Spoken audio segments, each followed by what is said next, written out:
Honorable Speaker, for the opportunity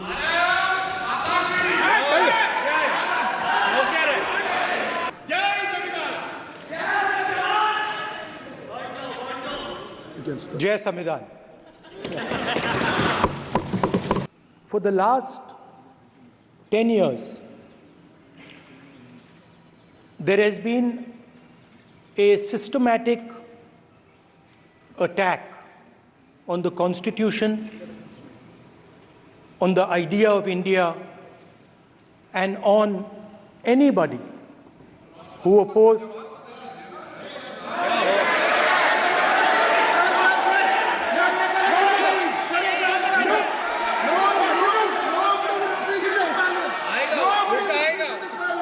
So I'd like to start by showing an image of our refuge. Okay? In this image, which you are not allowing me to show, by a snake that is placed right near the neck of Shivji. The idea behind that is never be scared of anything that you face. In fact, Shivji places death 1 inch from his neck. And that is the spirit with which we fought when we were in the opposition. The Prime Minister, of course, who has a direct connection with God, speaks directly to God. Yes, the Paramatma speaks to Modi ji's Atma directly. Unlike with all humans, we are all biological. We are born, we die, but the Prime Minister is a non-biological being. And the Prime Minister says Gandhi is dead. And Gandhi was revived by a movie. I mean, can you understand the ignorance? That Gandhi is dead and a movie revived the father of the nation. No, Gandhi is not dead. Gandhi is alive. और जो लोग अपने आप को हिंदू कहते हैं वो 24 घंटा हिंसा नफरत असत्य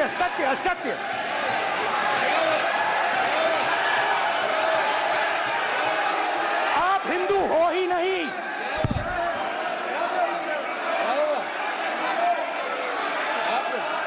हिंदू धर्म में साफ लिखा है सत्य के साथ खड़ा होना चाहिए, सत्य से पीछे नहीं हटना चाहिए, सत्य से नहीं डरना चाहिए। अहिंसा हमारा प्रतीक है। अभय मुद्रा। करोड़ों लोग अपने आप को गर्व से हिंदू कहते हैं, गर्व से हिंदू कहते हैं। अयोध्या से शुरू करता हूं। सर नमस्कार।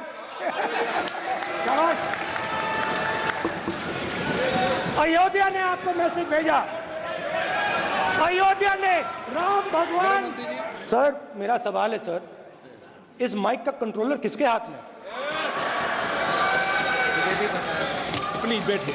अब आपने देखा मैंने अयोध्या शब्द यूज किया और माइक ऑफ हो गया। नो। अयोध्या की जनता को बहुत दुख हुआ क्योंकि इनॉग्रेशन में अदानी जी थे, अंबानी जी थे, मगर अयोध्या का कोई नहीं था। और संविधान ने मुझे सिखाया है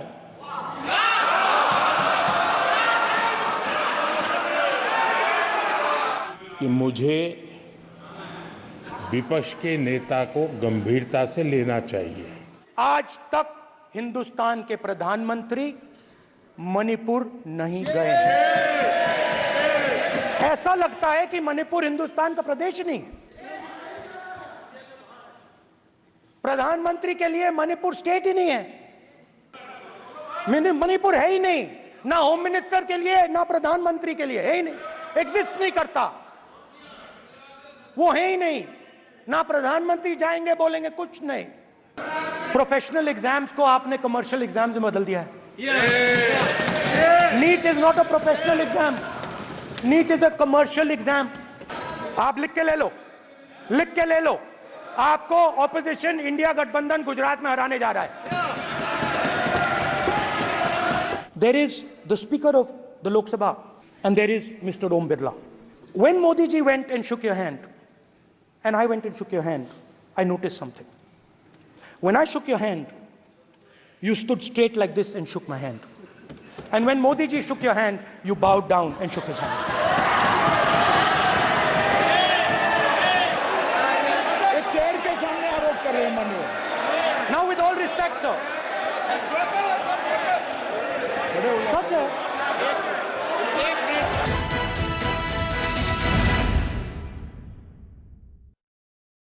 வணக்கம். இது கேள்விக்களம். ஒரு 10 ஆண்டு காலத்திற்கு பிறகு மக்களவையில், மாநிலங்களவையில் இன்று அனல் பறந்த ஒரு விவாதம் நடந்திருக்கிறது என்று சொல்ல வேண்டும். எதிர்க்கட்சி தலைவராக பிரதமர் நரேந்திர மோடியின் முன்னிலையில் ராகுல் காந்தி காட்டமான, ஆவேசமான ஒரு உரையை நிகழ்த்தியிருக்கிறார். நாடு முழுவதும் ஒரு கவனத்தை அந்த பேச்சு ஈர்த்திருக்கிறது. 10 ஆண்டுகளில் எதிர்க்கட்சி தலைவர் ஒருவர் பேசுவதை முழுமையாக அமர்ந்து பிரதமர் கேட்டதும், பேச்சினூடே எழுந்து இடைமறித்து சில விளக்கங்களை சொல்ல முற்பட்டதும் இதுதான் முதல் முறை என்று நினைக்கிறேன். பல அமைச்சர்கள் குறுக்கீட்டுக்கு மத்தியில் பேசியிருக்கிறார். எதிர்க்கட்சிகள் எதிரிகள் அல்ல, எங்களை எதிரிகளாக பாவிக்க வேண்டாம் என்ற கருத்தையும், அச்சமின்றி மக்கள் பிரச்சனைகளை பேசுவோம் என்றும் ராகுல் காந்தி பேசியிருக்கிறார். ராகுல் காந்தியினுடைய இந்த அதிரடியான அவதாரம் என்பது பாஜகவுக்கு ஒரு புதிய சவாலா? பாஜக செல்வதைப் போல 5 முறை நாடாளுமன்ற உறுப்பினராக இருந்தவர், எதிர்க்கட்சி தலைவராக இருக்கக்கூடிய ராகுல் காந்தி அவையின் மாண்பை உணர்ந்து பேசவில்லை என்ற பாஜகவின் கருத்து ஏற்புடையதா என்று விவாதிக்கப் போகிறோம். நம்மோடு அரசியல் விமர்சகர் அருட்தந்தை திரு ஜெகத் கஸ்பர் அவர்கள், விமர்சகர் திரு ரவிசங்கர் அவர்கள், பத்திரிகையாளர் திரு ஜென்ராம் அவர்கள், தமிழ்நாடு காங்கிரஸ் கட்சியினுடைய மேனாள் தலைவர், முன்னாள் நாடாளுமன்ற உறுப்பினர் திரு அழகிரி அவர்கள், பாஜகவினுடைய செய்தி தொடர்பாளர் திரு புரட்சி கவிதாசன் அவர்கள், இவர்களோடு டாக்டர் சுமன் சி ராமன் இணைய இருக்கிறார். அனைவருக்கும் வணக்கம். நான் திரு அழகிரி அவர்களுடைய முதற் பார்வையை கேட்கணும். திரு அழகிரி, நாடாளுமன்ற உறுப்பினராக இருந்திருக்கிறீங்க, சட்டமன்ற உறுப்பினராக இருந்திருக்கிறீங்க. நாடாளுமன்றத்திலும் சட்டமன்றத்திலும் அனல் பறந்த விவாதங்கள், மிக காரசாரமான விவாதங்கள் அந்த அவைக்கு புதுதில்லை. ஆனால் இந்த புதிய கட்டிடத்தில் இந்த பேச்சு என்பது மிக புதிது. 10 ஆண்டுகளுக்கு பிறகு எதிர்க்கட்சி தன்னுடைய குரலை உயர்த்தி பேச தொடங்கியிருக்கிறது, வலுவாக உறுதிபட பேச தொடங்கியிருக்கிறது என்று சில கருத்துக்கள் முன்வைக்கப்படுகின்றன. ராகுல் காந்தியினுடைய பேச்சு இன்றைக்கு காங்கிரஸினுடைய தன்னம்பிக்கையை காட்டுதா? எதை உணர்த்துதுன்னு நினைக்கிறீங்க? ராகுல் காந்தி அவர்களுடைய உரை இந்திய ஜனநாயகம் எவ்வளவு வலுவானது என்பதை காட்டுகிறது. காங்கிரஸ் கட்சி என்பது 2ஆம் பட்சம். ராகுல் காந்தி அவர்கள் காங்கிரஸ் கட்சிக்காக பேசவில்லை, இந்திய ஜனநாயகத்தை பாதுகாப்போம் என்பதற்காக அவர் பேசியிருக்கிறார். அவர் சொல்லியிருக்கிற எல்லா கருத்துகளுமே உண்மையானவை. பாரதிய ஜனதா அல்லது ஆளுங்கட்சி கூச்சலிடலாமே ஒழிய அதற்கான பதிலை அவர்களால் சொல்ல முடியாது. ஒரு கேள்வி, உலகம் முழுவதும் சென்று வருகிறீர்களே, ஏன் மணிப்பூர் சென்று வரவில்லை? மணிப்பூர் இந்தியாவினுடைய வரைபடத்தில் இல்லையா? சாலைகளில் இரத்த ஆறு ஓடுகிறதே, அதை ஏன் பிரதமர் விமர்சிக்கவில்லை? இந்த கேள்வி என்ன காங்கிரஸிற்கான கேள்வியாது? இந்திய ஜனநாயகத்திற்கான ஒரு கேள்வி. மகாத்மா காந்தி கூட அவருடைய திரைப்படம் வந்த பிறகுதான் மக்களால் புரிந்து கொள்ளப்பட்டார் என்கின்ற வாதம் ஆர்எஸ்எஸ் கூட முன்வைக்காத வாதம். ஆர்எஸ்எஸ்ஸே காந்திக்கு பயந்துதான் அவரை அப்புறப்படுத்தினார்களே ஒழிய காந்தியை யாருக்கும் தெரியாது என்று அவர்களே சொல்லவில்லை. ஆனால் ஒரு பிரதமர் சொல்லுகிறார், அது ஏற்றுக்கொள்ளக்கூடியதா? பிரதமர் ஒரு தேசத்தினுடைய தந்தையை அவ்வாறு சொல்லலாமா என்று ராகுல் காந்தி கேட்டிருக்கிறார். அதில் என்ன தப்பு இருக்கு? இப்போ தேசத்தினுடைய தந்தையை ஒரு காங்கிரஸ்காரராகவா நீங்கள் பார்க்கிறீர்கள்? அவர் எல்லோருக்கும் பொதுவானவர். அவரை பற்றி அந்த விமர்சனம் பிரதமர் பேசுவதற்கு முன்பு யோசித்திருக்க வேண்டாமா?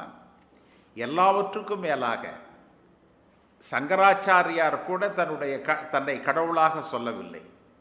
ராமானுஜர் கூட தன்னை கடவுளாக சொல்லவில்லை. ரமண மகரிஷி கூட தன்னை கடவுளாக சொல்லவில்லை. விவேகானந்தர் கூட தன்னை கடவுளாக சொல்லவில்லை. ஆனால் மோடி சொல்லுகிறார், நான் மனிதனாக பிறக்கவில்லை, நான் கடவுளாக பிறந்திருக்கிறேன் என்று சொல்லுகிறார். இதைத்தான் ராகுல் காந்தி கேலி செய்திருக்கிறார். அவர் விமர்சிக்க கூட இல்லை, கேலி செய்திருக்கிறார். எனவே இதில் என்ன ஜனநாயக மாண்பு குறைந்து விட்டது? அந்த பேரவைக்கு முதன்முறையாக ஒரு எதிர்க்கட்சி தலைவர் அற்புதமான உரையை அந்த அவையினுடைய சுவர்கள் கேட்கிற மாதிரி செய்திருக்கிறார், மக்கள் கேட்கிற மாதிரி செய்திருக்கிறார், உலகம் கேட்கிற மாதிரி செய்திருக்கிறார். அவருடைய கருத்துகளில் ஏதாவது ஒன்றை இவர்கள் மறுக்க முடியுமா? சிவபெருமானை பற்றி அற்புதமாக சொல்லியிருக்கிறார். சிவனை பற்றி அதை போல யார் சொல்லியிருக்கிறார்கள்? சிவனுடைய கழுத்தில் இருக்கிற பாம்பு அது அச்சத்திற்கு எதிரானது என்பதை சொல்லியிருக்கிறார். நாம் அச்சப்படக்கூடாது என்று சொல்லியிருக்கிறார். சிவபெருமான் கையில் இருக்கிற திரிசூலம் அது வலது கையில் இல்லை, வலது கையில் இருந்தால் அது வன்முறை, அது இடது கைக்கு பின்புறமாக இருக்கிறது, அது ஒரு நம்பிக்கையை தருகிறது என்று அவர் சொல்லியிருக்கிறார். என் சிவபெருமானை பற்றி நீங்கள் தான் பேசலாம், நாங்கள் பேசக்கூடாதா? சிவபெருமானின் பெயரால் நீங்கள் வன்முறை செய்கிறீர்கள். ஆனால் சிவபெருமானின் பெயரால் அவர் அன்பையும் நம்பிக்கையையும் போதித்திருக்கிறார். எனவே அவர் எதையுமே தவறாக பேசவில்லை. மற்றவர்கள் பார்த்து வியக்கிற மாதிரி பேசியிருக்கிறார். இன்னும் சொல்லப்போனால் அவருடைய பேச்சுக்கு ஒரு பாதி நேரம் வரை பாரதிய ஜனதா உறுப்பினர்கள் ரசித்து கேட்டுக்கொண்டிருந்தார்கள். ஒரு கட்டத்திற்கு பிறகுதான் அவர்கள் எழுந்து கூச்சல் போட ஆரம்பித்தார்கள். இதிலிருந்தே தெரிகிறது ஆளும் தரப்பில் கூட அவருடைய பேச்சுக்கு வரவேற்பு இருக்கிறது. அவர் இன்னொன்றையும் சொன்னார். அவர் எங்களை மட்டும் பிரதமர் மிரட்டவில்லை, அவர் பாரதிய ஜனதாவையும் பயமுறுத்தி வைத்திருக்கிறார். என்னை பார்த்தால் பாரதிய ஜனதா உறுப்பினர்கள் வணக்கம் சொல்ல தயங்குகிறார்கள் என்கின்ற கருத்தை எல்லாம் அவர் சொல்லியிருக்கிறார். அங்கே அன்டெமோக்ராட்டிக்காக இருக்கார் பிரதமருங்கிறத அவர் கோடிட்டு காட்டுகிறார். இதையெல்லாம் மறுக்க போகிறார் பிரதமர்? மறுக்க முடியாது. இந்த நாடாளுமன்றத்துக்கு இந்த மாதிரியான உரைகள் புதுசில்லை. கடந்த காலத்தில் வாஜ்பாய் அவர்கள் எதிர்க்கட்சியாக இருக்கும்போதோ அல்லது வாஜ்பாய் அவர்கள் பிரதமராக இருக்கும்போதும் இதைவிட காரசாரமான வாதம் பிரதிவாதம் நடந்திருக்கிறது. சோனியா காந்தியும் சுஷ்மா ஸ்வராஜும் ஒரு நம்பிக்கையில்லா தீர்மானத்தில் பேசிய பேச்சு முக்கியமான பேச்சு. இதில் ரெண்டு டேர்மில் எதிர்க்கட்சி தலைவர் என்கிற அந்தஸ்து காங்கிரஸுக்கு தரப்படவில்லை. எதிர்க்கட்சி வரிசையில் இருக்கிற ஒரு பெரிய கட்சின்ற அந்தஸ்து தான் தரப்பட்டது. பிரதமரும் எதிர்க்கட்சி தலைவர் அப்படின்னு ஒருத்தர் பேசும்போது முழுமையாக இருந்து கேட்டதோ இடைமறித்து பேசியதோ இல்லை அப்படின்ற அளவுக்கு ஒன்று இருக்கும். இன்னைக்கு காட்சிகள் மாறி இருக்கிறத எதை காட்டுது அப்படின்ற ஒன்று தான் இன்றைக்கி நாம் பெரிதும் பேச வேண்டிய ஒரு அம்சமாக இருக்குது. இன்னொன்று, ராகுல் காந்தி அந்த அவைக்கு புதியவர் இல்லை, பலமுறை பேசியிருக்கிறாரு. அப்போது பேசியதை விடவும் இப்போது அவர் பேசுறதுல என்ன குறிப்பான மாற்றம் உங்களுக்கு தெரியும்? அவருடைய இந்திய ஒற்றுமை பயணம் அவருக்கு மிகுந்த நம்பிக்கையை அளித்திருக்கிறது என்பது எனக்கு தெரிகிறது. இரண்டாவது, அவர் ஒன்றை சொல்லுகிறார், இன்றைக்கு நாங்கள் எதிர்க்கட்சியாக வந்திருக்கிறோம் என்று சொன்னால் அதற்கு நீங்கள் செய்தது தான் காரணம் என்று அவர்களை சொல்லியிருக்கிறார். பாரதிய ஜனதாவினுடைய பிரதமருடைய தவறான அணுகுமுறைகளால் தான் இன்றைக்கு எதிர்க்கட்சி வளர்ந்திருக்கிறது என்பது அவருடைய வாதம். ஏறக்குறைய அது சரியானது என்பது என்னுடைய கருத்து. பிரதமர் தன்னை கேள்வி கேட்கவே ஆள் இல்லை என்பதைப் போல கடந்த 10 ஆண்டு காலமாக நடந்து வந்தார். அவரை கேள்வி கேட்பதற்கு யாரும் இல்லை, அவருக்கு ஆலோசனை சொல்ல யாரும் இல்லை. அவருடைய மனநிலை எப்படி இருந்தது என்று சொன்னால், நாடாளுமன்றத்தை திறக்கிற பொழுது கூட அந்த நீண்ட பாதையில் தனி மனிதராக அவர் நடந்து வருகிறார். அதனுடைய பொருள் என்ன? நீங்கள் உங்களை கடவுளாக நினைத்து கொண்டீர்கள் என்பது தானே அதனுடைய பொருள். அல்லது உங்களுக்கு அருகாமையில் யாரும் வரக்கூடாது, அதற்கான தகுதி அந்த இடத்துல வேற யாருக்கும் இல்லைங்கிறத நிரூபிக்கிறீங்களா? நான் கேட்குறேன், உலகத்தில் இருக்கிற எந்த தலைவராவது அதை போன்ற நிகழ்வுகளில் தனியாக செல்வதை நீங்கள் பார்த்துருக்கிறீர்களா? மோடி மட்டும்தான் அதை செய்திருக்கிறார். மற்றவர்கள்லாம் கூட்டமாக தான் இருப்பாங்க. நீங்கள் மகாத்மா காந்தியினுடைய படத்தை பாருங்கள், எப்பொழுதும் அவரோட கூட்டம் இருக்கும். அவர் எல்லை காவலில் தனி மனிதன் என்கின்ற ஒரு படம் இருக்கிறது. கையில் தடியோடு அவர் நடந்து செல்வார், பின்னால் அவருடைய தோழர்களெல்லாம் வருவார்கள். நான் இதை குறையாக சொல்லலை, ஆனால் அதில் குறை இருக்கிறது என்பதை நாம் உணர்ந்து பார்க்க வேண்டும். இன்றைக்கு அந்த மோடியை பதில் சொல்ல வைத்திருக்கிறோம். அந்த மோடி ஒரு எதிர்க்கட்சி தலைவருடைய உரையை கேட்கக்கூடிய மனநிலையில் வந்திருக்கிறார் என்பதுதான் எதிர்க்கட்சிகளுடைய வெற்றி. இந்த இரண்டும் அதற்கான சிறந்த சான்று என்பதனை நான் தெரிவித்துக் கொள்கிறேன். மிக்க நன்றி சார். திரு சுமந்த், உங்க பார்வை என்ன? நன்றி. முதல்ல இது வந்து ஒரு மிகப்பெரிய வித்தியாசம். 2014க்கு பிறகு இன்று பாராளுமன்றத்தில் நம்ம பார்த்தது ஒரு மிகப்பெரிய ஒரு மாற்றத்துக்கினுடைய ஒரு அடையாளம். ஏன்னா முதல்ல பிரதமர் வந்து எழுந்து எதிர்க்கட்சி தலைவர் பேச்சை வந்து இன்டரப்ட் பண்ணி, அது வந்து எனக்கு நினைவில்லை, ஏதேனும் ஒரு முறை நடந்திருக்கலாமோ என்னவோ எனக்கு தெரியாது. பட் எனக்கு நினைவு இருந்தவரை இது இந்த மாதிரி 10 ஆண்டு காலத்தில் உறுதியாக நடக்கவில்லை. அதே சமயம் அவர் மட்டும் இல்லை, ராஜ்நாத் சிங் அவர்கள் இப்போ இன்டரப்ட் பண்ணி பேசுகிறாரு, அதுக்கப்புறம் அமித்ஷா அவர்கள் பேசுகிறாரு. ஸோ எல்லோருக்குமே வந்து இது ஒரு எதிர்பாராத ஒரு ஸ்பீச்சாக மாறிவிட்டது அப்படிங்கிறது தான். இவ்வளவு வைப்ரண்டா, இவ்வளவு ஆவேசமா பேசுவாருன்னு எதிர்பார்க்கலையா? ராகுல் காந்தி பேசுறார் அப்படின்றத அவங்க எக்ஸ்பெக்ட் பண்ணலன்றீங்களா? இல்லை, அவங்க எக்ஸ்பெக்ட் பண்ணலை. 2 விஷயங்க எனக்கு இன்றைக்கி நோட்டீஸ் பண்ணது. ஒன்று, ராகுல் காந்தி பேச்சு. ஆனால் பாஜகவினர் மற்றவங்கெல்லாம் கடந்த பாராளுமன்ற 2 பாராளுமன்ற கூட்டத்தொடர்களிலையும், அதாவது 17th லோக்சபாவும் 16th லோக்சபாவும் பார்த்தீங்கன்னா பாஜகவினர் பெரும் அமளியில் ஈடுபடுவாங்க. இந்த மாதிரி எதிர்க்கட்சியில் யாராவது ஒருத்தர் ஏதாவது ஒன்று சொல்லிட்டாங்கன்னா பெரும் அமளியில் ஈடுபடுவாங்க. அதுக்கப்புறம் மற்ற பெரிய அமைச்சர்கள் அல்லாத பாராளுமன்ற உறுப்பினர்கள் எழுந்து கோஷம் போடுவாங்க. திரு மோடி அவர்களுக்கு ஆதரவாக ரொம்பவே வந்து ஒரு ஆரவாரம் இருக்கும். இன்றைக்கி அந்த ஆரவாரத்தை காணோம். அதுதான் எனக்கு ஒன்று, ராகுல் காந்தி ஆவேசமாக பேசுகிறார், அது ஒரு புறம் இருக்கட்டும். இவர்கள் வந்து அந்த ஒரு காரசாரமான ரெஸ்பான்ஸ் கூட அவங்க கொடுக்கல. ஸோ இதில் ரெண்டு பாயிண்ட். திரு ராகுல் காந்தி அவர்கள் ஒரு விஷயம் வந்து கிளியராக பாயிண்ட் அவுட் பண்ணார். இந்த மைக்கு எப்போ வந்து மைக் வந்து அப்பப்போ மியூட் செய்யப்படுகிறது ஒன்று. 2வது, அவர் அந்த சிவபெருமானுடைய அந்த படத்தை எடுத்து காட்டும் போது உடனே கேமரா வந்து ஸ்பீக்கருக்கு கட் பண்ணுறாங்க. அதை உடனே அவர் பாயிண்ட் அவுட் பண்ணுறாரு, எங்களை காட்ட மாட்டேங்கிறாங்க, ஸ்பீக்கருக்கு கட். திருப்பியும் வந்து அவர் படத்தை கீழே வச்சிடுறாரு, திருப்பியும் கேமரா அவர் மேலே ஃபோக்கஸ் ஆகுது, எடுக்கிறாரு, திருப்பியும் ஸ்பீக்கர் மேலே போகுது. ஸோ அங்கே இருக்கிற அந்த விஷுவல் வந்து ஒரு பவர்ஃபுல் விஷுவல். எதிர்க்கட்சிகளை காட்டாதீங்க, புறக்கணிங்கிற ரீதியாக அங்கே பாராளுமன்றத்தில் அந்த கேமரா டெலிவிஷன் ப்ரொடக்ஷன் குரூவுக்கு ஒரு இன்ஸ்ட்ரக்ஷன் இருப்பது வந்து நாட்டில் இருக்கிற கடைசி குடிமகன் வரைக்கும் போய் சேருது அந்த வீடியோவில். அந்த வீடியோ மொத்தமாக 50 செகண்டோ என்னமோ தான், ஆனால் அது அவ்வளோ ஒரு பவர்ஃபுல் வீடியோ. அதை தவிர இந்து மக்களினுடைய சென்டிமெண்ட்டை அவமதிச்சிட்டாரு, புண்படுத்திட்டாரு அப்படிங்கிறது ராகுல் காந்தி அவ்வாறு அந்த அடுத்த சென்டென்ஸை கட் பண்ணி அந்த எடிட்டட் வீடியோவை போட்டுட்டு இருக்காங்க. ஆனால் அந்த எடிட்டட் வீடியோவை போடாமலே மக்கள் இதை கடந்து வந்துட்டாங்க. இன்றைக்கி நீங்கள் எல்லோருக்கும் தெரியும், ராகுல் காந்தி சொன்னது, நீங்கள் மட்டும்தான் இந்து மதத்தினுடைய அடையாள சின்னங்களாக எடுத்துக்கொள்ள முடியாது, திரு மோடி அவர்களையோ பாஜக அவர்களையோ ஆர்எஸ்எஸ் அமைப்பையோ எடுத்துக்கொள்ள முடியாது அப்படின்னு சொன்னது கிட்டத்தட்ட எல்லோருக்கும் சென்றடைந்து விட்டது. ஸோ இன்றைக்கி பார்த்தீங்கன்னா ஆனால் இன்றைக்கி அதிசயத்தில் அதிசயம். இது வந்து நான் பாராளுமன்றத்தில் நிச்சயமாக 100% இது வரைக்கும் நடக்கலைன்னு நினைக்கிறேன். இந்த 10 ஆண்டில் திரு அமித்ஷா அவர்கள் சபாநாயகர் வந்து காங்கிரஸ் பக்கம் பாரபட்சமாக இருப்பதாக ஒரு குற்றச்சாட்டை வைக்கிறார். எதிர்க்கட்சிகள், காங்கிரஸ்ன்னு இல்லை, எதிர்க்கட்சிகளுக்கு சாதகமாக செயல்படுற மாதிரி ஒரு ஸ்டேட்மெண்ட் விடுறார். யோசிச்சு பாருங்கள், இந்த மாதிரி ஒரு சம்பவம் எப்போவாவது கடந்த 10 ஆண்டுகளில் நடந்திருக்குமா?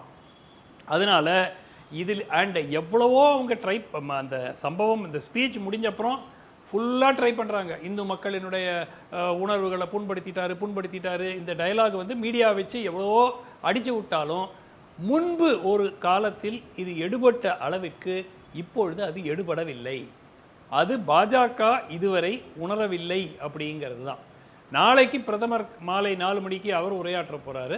அப்போ என்ன சொல்கிறாருங்கிறத பார்ப்போம். பட் இன்னைக்கு வந்து அந்த 2 பேச்சுக்கள், ராகுல் காந்தியுடைய பேச்சாக இருக்கட்டும், மஹுவா மைத்ராவுடைய பேச்சாக இருக்கட்டும், அனல் பறக்கும் வகையில் இந்த பேச்சுக்கள் அமைந்திருக்கின்றன. நிச்சயமாக பாஜகவுக்கு இது ஒரு சங்கடத்தை பாராளுமன்றத்தில் ஏற்படுத்தியிருக்கும். பாராளுமன்றத்தை தாண்டி மக்கள் மன்றத்தில் இந்த வீடியோஸ் போய் சேரும்போது நிச்சயமாக ஒரு தாக்கம் மக்களிடையே ஏற்படுத்தும் என்பதில் எந்த விதமான ஒரு சந்தேகமும் இல்லை. திரு சுமந்த், கடந்த நாடாளுமன்றத்தில் 400க்கும் மேலே பிஜேபியினுடைய கூட்டணி, அதற்கு அடுத்து ஒய்எஸ்ஆர் காங்கிரஸ், நவீன் பட்நாயக் கட்சி, இப்படி எதிர்கட்சி அப்படின்றவங்க மத்தியிலையும் ஒற்றுமை இல்லாத ஒரு தன்மை. இன்னைக்கு நாடாளுமன்றத்தில் ஒரு பழைய நிலை வருது. இந்திய நாடாளுமன்றத்துக்கு ஒரு ஜனநாயக மரபுக்கு வாதம் எதிர்வாதம் அப்படின்ற ஒரு ஆரோக்கியமாக நடந்துகிட்ருக்கோம். ஆளுங்கட்சியை பார்த்து எதிர்கட்சி கேள்வி கேட்கும் அப்படின்ற ஒரு தன்மை இருக்கிறப்ப அந்த பேலன்ஸ் ரெஸ்டோர் ஆயிடுச்சு அப்படின்னு பலர் சொல்கிறதையும், தேர்தல் முடிவு வந்த அன்னைக்கு பல பொலிட்டிக்கல் சயின்டிஸ்ட் இவங்க எழுதுனதையும் பார்க்க முடிஞ்சது. இன்றைக்கி அந்த மாதிரியான ஒரு பேலன்ஸ் ரெஸ்டோர் ஆயிடுச்சு. ஆளுங்கட்சி வந்து பதில் சொல்ல தேவையில்லை, நான் விரும்பினதை மட்டும் சொல்லலாம். சபை நடக்கும்போதே பிரதமர் வெளிநாட்டுக்கு போவார், சபை நடந்து கொண்டிருக்கும் போதே எந்த விவாதமும் இல்லாமல் சட்டங்கள் பாஸ் ஆகும். இந்த நிலைமை இல்லை, ஒரு சமநிலை வந்திருக்கு அப்படின்ற ஒரு கூற்று இன்னைக்கு அதனுடைய தொடக்கமாக இதை பார்க்கலாமான்னு ஒன்று. இன்னொன்று, ராகுல் Gandhi as a leader of the opposition ஒரு ப்ராமிசிங்காக மோடிக்கு ஈக்குவலாக யாருமே இல்லை எதிர்த்தரப்பில் அப்படின்னு ஒரு நரேட்டிவ் 10 ஆண்டு காலமாக சொல்லப்பட்டுச்சு. இப்போ அதை சேலஞ்ச் பண்ணுற இடத்துக்கு வந்திருக்கிறாரா? முதல் கேள்விக்கான பதில் வந்து இது மிகவும் ஏர்லி டேஸ். இப்போ தான் வந்து பாராளுமன்றம் கூட தொடங்கி இன்றைக்கி தான் முதல் நாள் ஆஃப் சீரியஸ் ஆக்ஷன்னே சொல்லலாம்.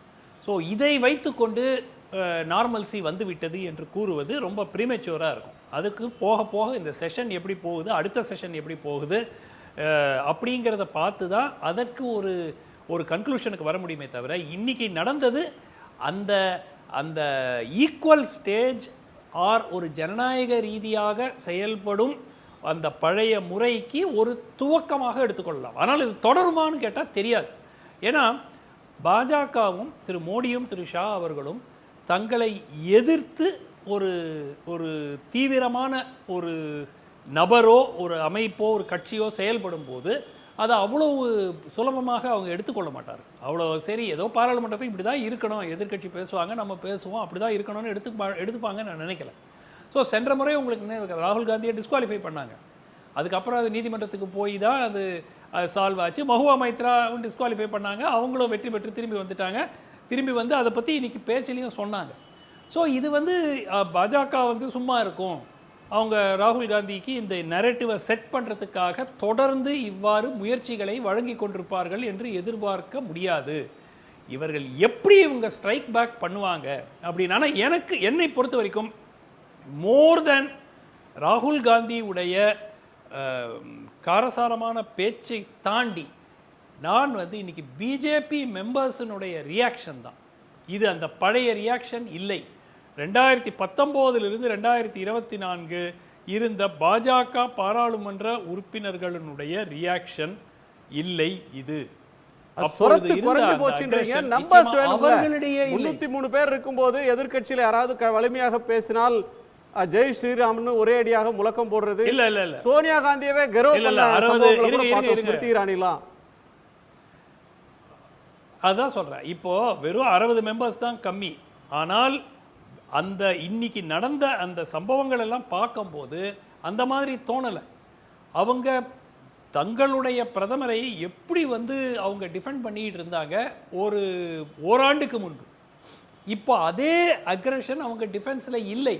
மேபி நாளைக்கு வரலாம், மேபி இன்னைக்கு ஒரு கிரைசிஸ் மீட்டிங் மாதிரி அவங்க மீட் பண்ணி சில முடிவுகளை எடுத்து விட்டு நாளைக்கு வந்து ஃபுல் த்ரோட்டாக நீங்கள் வரணும் அப்படின்னு ஒரு இன்ஸ்ட்ரக்ஷன் கொடுத்து கொண்டு வரலாம். அதனால தான் நான் சொன்னேன், ஒரு நாள் நிகழ்வை வைத்துக்கொண்டு நம்ம எந்த ஒரு முடிவுக்கும் வருவது ரொம்ப ஒரு ப்ரீமெச்சூராக இருக்கும். ஒரு ஒரு ஒரு செஷன் ஆகுது, இது எப்படி செல்கிறது? ஒரு சிம்பிள் உதாரணம், கிரண் ரிஜிஜு வந்து பாராளுமன்ற துறை அமைச்சர் வந்து போய் ரீச் அவுட் பண்ணி அப்போசிஷன் லீடர்ஸ் எல்லாம் சந்தித்து எப்படி பார்லிமெண்ட் நடத்தலாங்கிற ஐடியாஸ் எல்லாம் பரிமாறிட்டார். ஸோ அதெல்லாம் வந்து ஒரு பாசிட்டிவ் சைன். ஆனால் இன்றைய நிகழ்வு பாஜக was pushed on to the back foot. அந்த பேக் ஃபுட்லேயே சஸ்டெயின்டாக அவங்கள வைப்பாங்களா எதிர்க்கட்சிகள்? நிறைய இஷ்யூஸ் இருக்குது. நீட்டு பிரச்சனை இருக்குது, மணிப்பூர் பிரச்சனை இருக்குது, இந்த ஏர்போர்ட்டு விழுந்தது, அந்த ஏர்போர்ட்டு ரூஃபு விழுந்தது, நிறைய இடங்களில் பிரிட்ஜஸ் கொலாப்ஸ் ஆனது, இந்த பிரச்சனைகளெல்லாம் இருக்குது. ஸோ விவாதம் செய்வதற்கு நிறைய முக்கிய பிரச்சனை, அந்த பிரச்சனைகளில் பல பிரச்சனைகள், அந்த அக்னிவீர் ஸ்கீமை ஸ்கிராப் பண்ணோங்கிறது எதிர்க்கட்சிகள் கோரிக்கை, இது எல்லாத்தையும் முன் வைச்சார் ராகுல் காந்தி. என்னை பொறுத்த வரைக்கும் ராகுல் காந்தி தொடர்ந்து இதே மெத்தடில் செயல்பட்டார்னா நிச்சயமாக ஒரு வலுவான எதிர்க்கட்சி தலைவராக நிரூபிச்சிடும். இன்னைக்கு ஸ்பீச்சே வந்து பலரை பரவாயில்லைங்க, நல்லா தாங்க பேசினார், first important speech as leader of opposition, ரொம்ப நல்லா பண்ணாருங்க அப்படிங்கிற அந்த சென்டிமெண்ட் வந்து ராகுல் காந்திக்கு இன்னைக்கு கிடைச்சிருக்கு. ஆனால் இது வந்து ஒரு ஸ்பீச்லேயோ 2 ஸ்பீச்லேயோ வரக்கூடிய அந்த இமேஜ் கிடையாது. தொடர்ந்து அடுத்த 6 மாதம், ஓராண்டு எவ்வாறு அவர் செயல்படுகிறார், எவ்வளவு கண்டினியூஸாக அவர் ஆக்டிவிட்டியில் இருக்கார், பொலிட்டிக்கல் ஆக்டிவிட்டியில், பாராளுமன்றத்தில் எவ்வளோ ரெகுலராக வராரு, எப்படி மற்ற எதிர்க்கட்சிகளை ஒருங்கிணைத்து செயல்பட வைக்கிறாரு, எப்படி அழுத்தம் கொடுக்குறாரு அரசுக்கு முக்கியமான பிரச்சனைகளில், இதெல்லாம் சேர்ந்து தான் அந்த கேள்விக்கு பதில் வரும். மோடிக்கு ஈக்குவலாக வந்துட்டாராங்கிற கேள்விக்கு பதில் வந்து இதெல்லாம் நடந்த பிறகுதான் நம்ம நன்றி. ஒரு நல்ல தொடக்கம் தான் இப்பவே மதிப்பிட முடியாது. நல்ல தொடக்கம் தான் இப்பவே மதிப்பிட முடியாது. ஆனால் ஒரு பேக் ஃபுட்ல வந்து பிஜேபியை தள்ளி இருக்கு அப்படின்றீங்க. நான் திரு புரட்சி கவிதாசன் அவர்கள்ட்ட சொல்லணும், ஒரு 3வது முறையாக ஆட்சியை பிடிச்சிட்டு ஆட்சி அதிகாரத்தில் உட்கார்றவங்க உற்சாகமா இல்லை, ஆனால் எதிர்க்கட்சி உற்சாகமாகவும் ஆவேசமாகவும் ஆளுங்கட்சியை கார்னர் பண்ண தொடங்கி இருக்கிறாங்க. இது ஒரு நம்பிக்கையை தர்றதா இருக்கு, ஒரு பேலன்ஸ் ரெஸ்டோர் ஆகிறதுக்கான அறிகுறியாக இருக்கிறது அப்படின்ற கோணம் முன்வைக்கப்படுது. உங்க பார்வை என்ன சார்? அதாவது இந்தியா தான் இந்திரா, இந்திரா தான் இந்தியா அப்படின்னு சொல்லப்பட்ட ஒரு காலம் உண்டு. இந்தியாவில் காங்கிரஸ் கட்சி தலைவர்கள், குறிப்பாக அமரர் ராஜீவ்காந்தியாக இருக்கட்டும், இரும்பு மங்கை இந்திரா காந்தியாக இருக்கட்டும், ஆசியாவின் ஜோதி நம்ம பண்டித ஜவஹர்லால் நெஹ்ருவாக இருக்கட்டும், இந்த அலகாபாத்திலிருந்து வந்த இந்த மூவரும் நிகழ்த்திய அளவுக்கு ஒரு பராக்கிரமத்தை ராகுல் நிகழ்த்தினாரா என்கிற 1000 மில்லியன் கேள்வி எனக்குள்ளே எழுந்தாலும், பார்ப்பவர் அனைவருக்கும் எழுந்தாலும், ராகுல் வளர்ந்தால் நல்லது, வளர்த்து கொண்டால் ரொம்ப நல்லது, குறைந்தபட்ச எதிர்க்கட்சி இலக்கணத்தையாவது அறிந்து கொண்டால் அல்லது அறிய வைத்து கொண்டால் நல்லது அப்படின்னு ஒரு ஜனநாயக அடிப்படையில் நான் பார்க்கிறேன். மோடி அவர்களுடைய மந்திரம் எது அப்படின்னா, ஆயிரக்கணக்கான கேள்விகளுக்கு ஒற்றை பதில், அனைத்து கேள்விகளுக்கும் ஒரே பதில், செயல் அப்படிம்பார். செயல்தான் மந்திரம், செயல்தான் பேசும் அப்படின்னு சொல்லுவார். அதனால தான் நரேந்திர மோடி அவர்கள் மீடியாக்களுக்கு முன்பாக அதிகமாக தோன்றுவதில்லை, அதே மாதிரி தம்பட்டம் அடித்துக் கொள்வதும் இல்லை. அதிகபட்சமாக அது உடைகிற பொழுது ஒரு பெரும் பேச்சாக இல்ல. ஆமா, நான் சொல்லி முடிச்சிடறேன். அதனால இல்ல, நரேந்திர மோடி அவர்கள் பேசியது என்பது மிக மிக குறைவு, செயல்பட்டது என்பது மிக மிக அதிகம். அதனால அதிகம் பேச்சு வேலைக்கு உதவாது என்று கிராமத்தில் சொல்லுவாங்க. ராகுல்ஜி அவர்களுடைய பேச்சு கேலியும் கிண்டலும், இந்திய பாரம்பரியத்தை, இந்திய மதிப்பீடுகளை, இந்திய பண்பாட்டின் குறியீடுகளை எல்லாம் இழுத்து கொண்டு வந்து தனிப்பட்ட முறையில் மோடிஜி மீது நக்கல் நையாண்டி இது மாதிரி பேசியதை வந்து ஆகா ஓகோ என்று புகழுகிற மனோநிலையை பார்க்கிற பொழுது எதிர்க்கட்சிகள் எந்த அளவுக்கு கீழிறங்கி நிற்கிறார்கள் அப்படின்னு நான் பார்க்க வேண்டியமா இருக்குங்க. ரொம்ப வருத்தத்துக்குரிய விஷயம்தான். ஆனால் உங்களுக்கு அனுமதிக்கப்பட்ட நேரத்தை ஆக்கப்பூர்வமாக இந்த தேசத்தின் உரிமைக்காக, இந்த தேசத்தினுடைய மாண்புக்காக, மரியாதைக்காக அவர் சிம்மமாக கர்ஜித்திருந்தால் பெருமைப்படுவேன். அங்கே ஒரு நையாண்டி வாலாவாக, ஒரு ஜோக்கராக, சினிமா பாணியிலே சொல்ல வேண்டும்னா நம்ம வண்டு முருகனை போல வந்து பாராளுமன்றத்தில் ஒரு காட்சி பிழை, ஒரு அர்த்த பிழை என்கிற மாதிரி நடத்திருக்கிறார். ஒரே ஒரு செய்தி சொல்றேங்க, ஒரு வாணி சொற்றுக்கு ஒரு சோறு பதம்னு. இந்தியாவுடைய தத்துவவியல் அவருக்கு தெரியுமா? அவருடைய உடலிலே ஆங்கில டிஎன்ஏ இருக்கிறதா, இத்தாலி டிஎன்ஏ இருக்கிறதா என்று எனக்கு தெரியாது. ஆனால் இந்திய டிஎன்ஏ இருக்க வேண்டும். நரேந்திர மோடி உடலிலே இந்திய டிஎன்ஏ இருக்கிறது. அதனால தான் உங்களுக்கு தெரியுமா விசிட்டாத்வைதம் என்பதை பற்றி, உங்களுக்கு தெரியுமா அத்வைதம் என்பதை பற்றி, உங்களுக்கு தெரியுமா துவைதம் என்பதை பற்றி, ஏகன் அநேகன் என்பதை பற்றி தெரியுமா? இறைவன் வந்து பார்க்கிற அத்தனை பொருளும் நீக்கமற இருக்கிறான் என்கிற தத்துவம் எல்லாம் உங்களுக்கு தெரியுமா? இந்த தத்துவியல் தலைமுறை, இந்த பண்பாடு, இந்த தொடர்ச்சி, இதுவெல்லாம் தெரியுமா? இந்திய மரபு தெரியுமா? இந்திய மரபு தெரிந்திருந்தால் மனிதன் தெய்வமாகலாம். ஏகன் அநேகன் என்று சொல்வார்கள், உருவம் அருவம் என்று சொல்வார்கள். விசிட்டாத்வைதம் என்று ஒன்று இருக்கிறது. அதனால பசு பதி என்கிற தத்துவம் தெரியுமா? பசு எது, பதி என்று என்ன சொல்ல வர்றீங்க? மனிதன் இறைவனாகலாம். இந்த தத்துவத்தின் வழியாக மோடி வந்து மனிதனாக பிறக்காதவரே, இல்ல இல்ல நான் பயாலஜிக்கல் அவதாரம் சொல்ல வரீங்களா சார்? நான் இல்லங்க, இல்ல நான் கடவுள் என்று சொன்னவர்கள் காட் மேன் இந்தியாவில் இருந்திருக்காங்க. பல குருக்கள், பல ரிஷிகள், பல மகான்கள் சொல்லாம இருக்கலாம். சில மகான்கள் தங்களை அறிவித்துக் கொண்டவர்கள் இருக்கிறார்கள். தன்னை கல்கி அவதாரம் என்று அறிவித்துக் கொண்டவர்கள் இருக்கிறார்கள். தன்னை ராம அவதாரம் என்று அறிவித்துக் கொண்டவர்கள் இருக்கிறார்கள். இப்படியே இருக்கிறாங்க. whether it is right or wrong, அவருடைய வாழ்க்கை அப்படி அறிவித்துக் கொண்ட அவதாரங்கள் நரேந்திர மோடி ஒருத்தர். அப்படி இல்ல இல்ல இல்லங்க, நான் என்ன கேக்குறேன்னா, அவர் தன்னை நீங்க கடவுள்னு சொல்லல. நீங்க அதுதான் நீங்க பின்பக்கத்தை வந்து இடையில சில பக்கங்களை காணாமல் எடுத்துறீங்க. தான் ஒரு மனித படைப்பாக பயோ ப்ராடக்ட் மாதிரி தன்னை உணரவில்லை அப்படின்னு தான் சொன்னாரே ஒழிய, நான் வந்து கடவுள் ப்ராடக்ட்னு சொன்னாரா? ஏன் இப்படி கற்பனை பண்றீங்க? பயாலஜிக்கலி பான்னா என்ன சார்? ரத்தின பண்டாருடைய சாவி இல்லங்க, ரத்தின பண்டாருடைய சாவி தமிழ்நாட்டில் இருக்கிறதுன்னு சொன்னாரு. உடனே தமிழங்க திருடன்னு நீங்களே பேர் வச்சிட்டீங்க. அவர் திருடன்னு வார்த்தை பயன்படுத்தினாரா? சாவி தொலைஞ்சு போன சாவி இருக்குன்னா என்ன சார் அர்த்தம்? இந்த நெறியாளர்கள் விட்டு இப்ப நரேந்திர மோடி போய் கேட்க போறாரா? நெறியாளர் ஏங்க சாவி இல்லங்க, சாவி வந்து தமிழ்நாட்டில் இருக்கிறது. சாவி தொலைஞ்சு போச்சு, தமிழர்கள் திருடி போய் விட்டார்கள் என்பதற்கு வைர வைடூரியம் இருக்கிற சாவி தொலைஞ்சிருச்சு, அந்த சாவி தமிழ்நாட்டுல இருக்கு அப்படின்னு சொன்னார்னா அதுக்கு என்ன சார் அர்த்தம்? அது சொல்லுங்க சார்.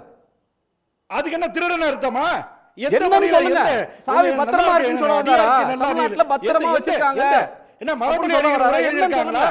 ஏங்க அது பேர் என்னங்க? ட்ரஸ்ட்ங்க. ஒருவரிடம் தொலைஞ்சு போன சாவி தமிழ்நாட்டுல பத்திரமா இருக்குன்னு சொல்ல சொல்லுங்க. குற்றம் சாட்டினார் அவரு. இப்ப ஆட்சி வந்துருச்சு, தமிழ்நாட்டுக்கு ரெய்டு வந்து எடுத்து போக சொல்லுங்களேன். சாவி எடுத்து போன சாவி தமிழ்நாட்டில் இருக்கிறது அப்படிதான் சொன்னாரு. நீங்க அதுதாங்க, நீங்க திரும்ப திரும்ப மாற போறது இல்லைங்க. உங்க மனோநிலையும் மாற போறது இல்ல.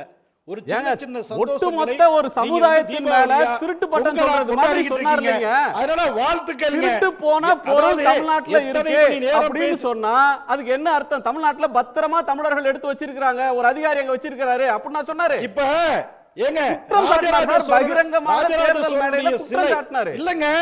அதாங்க இன்னைக்கு பேசிக்குவாங்க. இங்க நம்ம திசை மாறி ராஜராஜ சோழனுடைய சிலை, இத சொல்லி முடிச்ச ராஜராஜ சோழனுடைய சிலை நம்ம பரோடா மியூசியத்தில் இருக்கிறது அப்படின்னு சொன்னா பரோடா மகாராஜா திருடிட்டு போயிட்டாருன்னு அர்த்தமா? சொல்லுங்க சார். அந்த அர்த்தத்துல தான் இத சொன்னாரா? நரேந்திர மோடி பேசுறதை எடுத்து பாருங்க. நீங்க தமிழர்கள் பத்தி, தமிழ்நாட்டை பத்தி, அங்க இருந்த அதிகாரிகளை பத்தி என்னெல்லாம் பேசினாரு? நவீன் பட்நாயக்குடைய உடல்நிலையில சதி அப்படின்னு சொல்ல தமிழர்களை பற்றியும் தமிழ்நாட்டுக்கு போச்சுன்னு சொல்லி என்னென்னலாம் சொன்னாரு? பரோடாவு அந்த ஓமையும் இந்த ஓமையும் ஒண்ணு இல்ல. நீங்க அவர் பேசுனத அச்சரம் பிசகாம கான்டெக்ஸ்டோட எடுத்து பாருங்க. தயவு செய்து சொல்லி முடிச்சிடறேன் சார். அலோமி நான் சொல்லி முடிச்சிடறேன். அதாவது உலகத்திலேயே மிகப்பெரிய மகான்கள், மிகப்பெரிய தலைவர்கள் அப்படின்னு எடுத்துக்கிட்டா என்னை பொறுத்தவரையில் லியோ டால்ஸ்டாய் சொல்றாரு, நான் வந்து தமிழனாக பிறக்கவில்லை, தமிழ் மொழியை கற்கவில்லை என்று. அதை பார்த்துட்டு தான் காந்தி தமிழ் கற்க வர்றாரு. மகாத்மா காந்தி என்னால் தமிழ் கற்க இயலவில்லையே என்று மனவருந்தினார். மூன்றாவதாக உலகத்தில் வந்த முகம் தலைவர் யாருன்னா நரேந்திர மோடி தான். அந்த அளவுக்கு தமிழரையும் தமிழர் பண்பாட்டையும் கலாச்சாரத்தையும் உலகம் முழுவதும் கொட்டி முழங்கக்கூடிய குஜராத் மகனை போய் இது மாதிரியெல்லாம் பேசுவது ரொம்ப ரொம்ப தவறுங்க. ரொம்ப நான் கேட்கிறேன், கண்ணடித்த யாரு ராகுல் காந்தி என்றால் உங்களுக்கு என்ன நினைவு வருதுன்னு தெரியாது. ஏங்க ஏன் சமஸ்கிருதம் தீண்டத்தகாத மொழியா? சமஸ்கிருதம் என்ன தீண்டத்தகாத மொழியா? அது தெய்வீக மொழிங்க, அது தெய்வீக மொழிங்க. காந்தியும் இன்ஃபில்ட்ரேட்டர்ஸ் பேசினாங்களா? 20 கோடி முஸ்லிம்களை வந்தேரிகள் பேசினாங்களா? புள்ள பெத்து போடுறவங்கன்னு பேசினாங்களா? நீங்க மனுஷனை வெறுப்பா பேசினாங்களா? இல்லங்க, ரோஹிங்கியாக்கள் வந்தேரிகளா இல்லையா சார்? ரோஹிங்கியாக்கள் வந்தேரிகளா இல்லையா? மட்டுமா பேசினாரு அவரு? ரோஹிங்கியாக்கள் ராஜஸ்தான்ல இருக்காங்க, பீகார்ல இருக்காங்க. அவர் பேசின ஊர்ல வந்து ரோஹிங்கியாக்கள் இருந்தாங்களா? உய்குர் முஸ்லிம்கள் ரோஹிங்கியாக்கள் வந்தேரிகளா இல்லையா? நீங்க சொல்லுங்க, பங்களாதேசிகள் வந்தேரிகளா இல்லையா? இந்தியாவுல இருக்கிற முஸ்லிம் வந்தேரின்னு சொல்றதுக்கு யாரும் பைத்தியம் இல்லங்க. இந்தியாவுல இருக்கக்கூடிய சாயில் ஆப் தி சன்னுங்க, இங்க இருக்கக்கூடிய எல்லை காந்தியோ அல்லது கான் அப்துல் கபார் கானோ, இங்க இருக்கிற காயிதே மில்லத்தோ அல்லது இங்க இருக்கக்கூடிய இஸ்லாமிய சகோதரர்கள் சாயில் ஆப் தி சன். அத நீங்க புரிஞ்சுக்கங்க.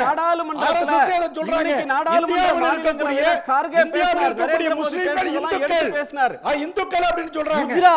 அது ஆபாச நடனம் ஆடுவாங்க முஸ்லிம்கள்ட்ட போய் இவங்க அப்படின்னு பேசினதை சொல்லும்போது ஐயோ இது அவை குறிப்புல ஏறக்கூடாது, இது நாகரிகமான சொல் இல்லைன்னு நீக்கிட்டாங்க. ஏன் சார் பிரதமர் பேசுறதை நீக்கிறீங்களே அப்படின்னு அவர் கேட்டாரு. இதுதான் தமிழ்நாடு இந்தியால நடந்த பிரச்சாரத்தோட தரம். இதைத்தான் நாடாளுமன்றம் இன்னைக்கு விவாதிச்சிட்டு இருக்கு. நம்ம தொடர்ந்து பேசலாம். திரு ஜென்ரா உங்க கூட நீங்க நான் சொல்லி முடிச்ச ஒரே ஒரு செய்தி அடுத்த சுற்றுல பேசுங்க. இன்னும் 3 பேர் பேசவே இல்லை, அடுத்த சுற்றுல பேசுங்க. அவர் ராகுல் காந்தியும் மஹுவா மைத்ராவும் இன்னைக்கு மக்களவையில் பேசியதே ஒரு ஸ்வீட் ரிவெஞ்ச் மாதிரி இருக்குது. கடந்த நாடாளுமன்றத்தில் அவங்க 2 பேரையும் தகுதி நீக்கம் செய்து வச்சிருந்தாங்க.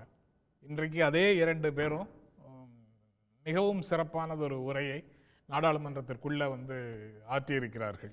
ஆனால் அவங்க பேசுனதில் அவையின் மாண்பு குலைந்து போய்விடுகிறது அப்படின்னு ஒரு சார்ஜை சொல்கிறாங்க. 10 ஆண்டுகள் விவாதம் இல்லாமல் சட்டங்களை நிறைவேற்றியது போது குலையாத மக்களவையின் மாண்பா இப்போ ராகுல் காந்தி பேசியதுலேயும் அவர் ஒரு படத்தை காமிக்கிறதுலேயும் குலைந்து போகுது. 140 பேரை இடைநீக்கம் செய்து அவசரமாக 3 பீனல் கோடை நிறைவேற்றிய போது குலையாத மக்களவையின் மாண்பா இப்போ ராகுல் காந்தி பேசும்போது குலைஞ்சு போகுது. அதெல்லாம் பிரச்சனை இல்லை. ராகுல் காந்தி அவங்க அப்பாவை போல அவங்க அம்மாவை போல எதிர்க்கட்சி தலைவராக பொறுப்பேற்றிருக்கிறார். இது வந்து பொறுப்பேற்க தயங்கும் பகுதி நேர அரசியல்வாதி அப்படின்னு கேலியும் கிண்டலுமாக ராகுல் காந்தியை பேசிக்கிட்டு இருந்தவங்களுக்கு அவர் பொறுப்பேற்றதே பெரிய அதிர்ச்சி. அதுவும் 230 பேரோட அவர் எதிர்க்கட்சி தலைவராக இருக்கிறது வந்து அவர்களுக்கு பேர் அதிர்ச்சியை கொடுக்குது. அவருடைய எமோஷனல் அண்ட் ஷார்ப் ரியாக்ஷன்ஸ், கூர்மையான அரசின் மீதான விமர்சனங்கள் எல்லாமே வந்து அவங்க முற்றிலும் எதிர்பார்க்காத ஒரு நிலையில் இருக்குது. அதில் சுமன் சொன்ன ஒரு ஆங்கிள் வந்து இன்னும் தீவிரமான கவனத்திற்கு எடுத்துக்கொள்ள வேண்டும்னு நினைக்கிறேன். ஒருவேளை அவரே சொன்ன மாதிரி இன்று இரவு ஒரு ஆய்வுக்கு பிறகு நாளை அவர்களுடைய பிஹேவியர் மாறலாம். இன்னைக்கே இந்தியா டுடேல வந்து செய்தி இருந்தது, ராகுல் காந்தியோட பேச்சை ஆராயிறாங்க, அதில் என்னென்ன விதிமுறைகள் இருக்குன்னு சபாநாயகர் ஆராய்ந்து கொண்டிருக்கிறார் அப்படின்னாங்க. அப்பவே கிரண் ரிஜிஜு போய் சபாநாயகரோட ஆலோசனை நடத்தினார்லாம் செய்தி இருந்தது. நாளைக்கு வரும். கடந்த தொடர்களில் அதானி பெயரே சொல்ல முடியல, சொன்னா நீக்கினாங்க. இப்போ எதிர்க்கட்சி தலைவர் சொல்றார் இந்த நிமிஷம் வரலையும் நீக்கலாது. பார்வையாளர் மாடத்தில் தானே இருக்கணும் அவர். ஆனால் அவர் எதிர்க்கட்சி தலைவராக இருக்கிறார். இவங்க யாரும் இங்கே இருக்க போகிறதே இல்லை. அடுத்த மக்களவையில் இவங்க எல்லாரும் பார்வையாளர் மாடத்தில் தான் வந்து பார்த்துட்டு போனோம் என்ன நடக்குதுன்னு சொன்னாங்க. ஆனால் மக்களவையில் பெரிய ஒரு எதிர்க்கட்சி தலைவராக அவர் வந்து உட்கார்ந்துருக்கிறாரு. நாளைக்கு இது நீங்கள் பேலன்ஸ் ரிஸ்டோர்டுன்னு சொன்னீங்கல்ல, அந்த மாதிரி இந்த ஜனநாயக பூர்வமான ஒரு விவாதம் அப்படின்னு மக்களவையில் பேசுவதற்கு அவர்களுக்கு உரிமை இருக்குது, அதை பேசியிருக்கிறாங்க எதிர்க்கட்சி தலைவர் அப்படின்னு ஒரு ஸ்போர்ட்டிவாக எடுத்துகிட்டு போவாங்களா, இல்லை அதில் விதிமீறல்கள்னு ஆய்வு செய்து இன்னொரு தகுதி நீக்கத்துக்கு முயற்சி செய்ய முடியுமா, உரிமை மீறல் பிரச்சனைன்னு கொண்டு போய் ஒரு நெருக்கடியை கொடுக்க முடியுமா, என்ன வழிமுறையை அவர்கள் தேர்வு செய்ய போகிறார்கள்ங்கிறது பார்க்கலாம், அது நாளைக்கு பார்க்கலாம். அதுக்கப்புறம் ரொம்ப கூர்மையாக சொல்கிறார், இந்திய மக்களுடைய ஆதரவு மூலமாக மட்டுமே தான் கான்ஸ்டிடியூஷன் மேலே நீங்கள் நடத்திய தொடர் தாக்குதல், 10 ஆண்டுகளாக நீங்கள் நடத்திய தொடர் தாக்குதல்களை முறியடிக்க முடிஞ்சிருக்குது அப்படிங்கிறதையும் அவர் சொல்கிறார். இதை அவங்க வந்து 10 ஆண்டுகளாக நாங்கள் போட்டதெல்லாம் ட்ரெய்லர் தான், ரியல் பிக்சர் இனிமேல் தான் வரப்போகுதுன்னு சொன்னவர்களுக்கு இப்போ ஆட்சி பொறுப்பேற்று இந்த 3வது முறை பொறுப்பேற்று இந்த ஒரு 15 நாட்களுக்குள்ள என்னென்னலாம் நடந்திருக்குது அப்படின்னு பார்த்தா கேள்வித்தாள்கள் வழியாக இருக்குது. காஷ்மீரில் பயங்கரவாதிகள் தாக்கியிருக்காங்க, ரயில் விபத்து, விமான நிலைய மேற்கூரை இடிஞ்சு கீழே விழுறது, பாலம் இடிஞ்சு விழுறது, இதெல்லாம் தான் ரியல் பிக்சருக்கான முன்னோட்டமா அப்படிங்கிற அச்சமும் கவலையும் வருது. இல்லை, இப்போ பாயிண்ட் வந்து நாடாளுமன்றம் செயல்பட்ட விதம் அப்படின்ற ஒன்றில் பலருக்கு இது இருந்தது. போன முறை துணை சபாநாயகர்னு ஒரு பதவியே நிரப்பப்படாமலேயே 5 ஆண்டு காலம் போனது. இப்போ எதிர்க்கட்சி வலிமையாக இருக்கிறப்ப எதிர்க்கட்சி தலைவர்னு ஒருத்தருக்கு எல்ஓபின்னு ஒன்று கொடுக்குற பட்சத்தில் அவர் எழுந்தால் அவரை பேச அனுமதிக்கணும். ஒரு அமைச்சருக்கு நிகரான பொறுப்பு அவருக்கு உண்டு. ஸோ ஒரு வலிமையான நம்பர்ஸில் எதிர்க்கட்சிகள் இருக்கிறப்ப ஆளுங்கட்சியை கேள்வி கேட்கணும். அரசுக்கு ஆள்வதற்கு உரிமை மக்கள் தந்திருக்கிறாங்க, எதிர்க்கட்சிகள் அரசாங்கத்தினுடைய தவறுகளை கேள்வி கேட்கறதுக்கு அனுப்புகிறாங்க. இந்த ரெண்டும் நாடாளுமன்றத்தில் நடக்கும் அப்படின்றதற்கான தொடக்கமாக இன்னைக்கு பேச்சு. கண்டிப்பாக அது நல்ல தொடக்கம்.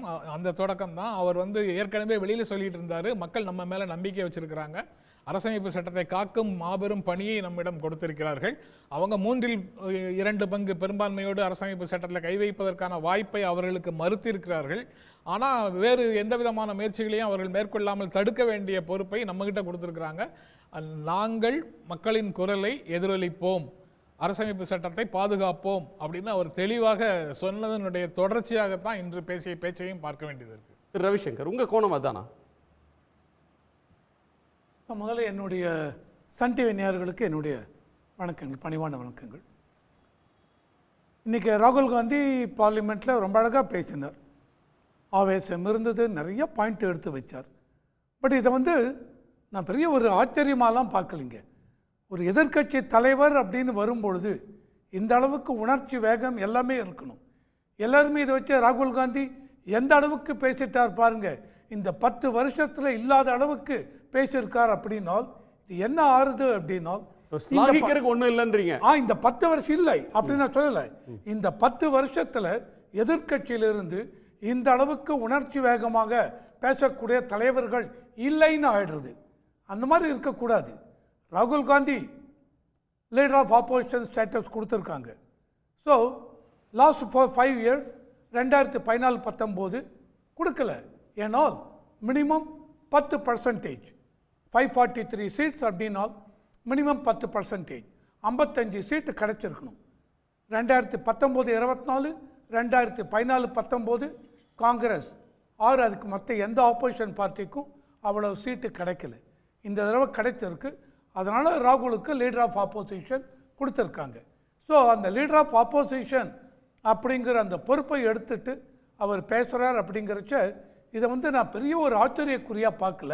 ஏன்னா இதுக்கு முன்னாடியும் பார்லிமெண்ட்டில் அவர் பேசியிருக்காருங்க.